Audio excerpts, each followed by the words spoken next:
What's up everyone, Snowflake Dan here with you. Today we're going to be covering over how to set up an Openflow deployment inside of Snowflake Container Services. So let's get straight to it. So the first thing we'll want to actually do is we're going to head to an overview because I want to make sure everyone understands this. So a deployment is what runtimes can run inside of, one or many, and inside of a runtime, connectors can be installed. Now that deployment can run on either Snowflake or AWS.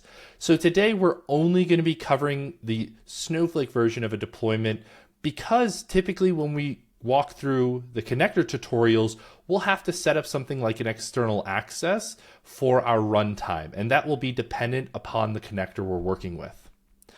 So let's head back to the tutorial now that we have a general overview. Now this tutorial we're going to be using to walk through the entire process. It'll also help us with little hints along the way. Additionally, if once you've set up your deployment, you could always head over to the connectors list and start working on a connector like Google Sheets. I'll start adding more and more connectors as I start getting familiar with them as well. So the first thing we'll want to do is head over to our Snowflake account and click on Openflow. Now, one big thing to take in consideration, if you get an invalid consent request, that's because you've got your role set to one of the admin roles. So you'll want to default it to something like public, otherwise you won't be able to log in to Openflow. So let's head over to Snowflake. We'll go to ingestion, then Openflow, and we'll be brought to this page.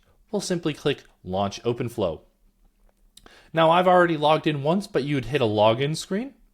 From there, we'll simply click Deployments, and we'll want to create a deployment. So here we're brought to a create a deployment. It'll give us some prerequisites. We'll simply click Next. From there, we'll want to select Snowflake as our deployment method, and we'll give it a name. So I'll simply call it Openflow. Then we'll click Next, and we can select different roles we want to have access to this. But in our case, I'm going to be running everything through Account Admin because it keeps this tutorial super simple. So we'll click Create Deployment. And from there, we're done. So this is actually one of the best tutorials ever because it's relatively straightforward. It will take about 15 to 20 minutes to actually get the deployment up and running, but that's all you have to do. From there, in the connectors, we could go to runtimes, create a runtime, and add it to our deployment. But we'll do that in the connectors tutorial when we're setting something up like Google Sheets. So that's it. Thanks for watching.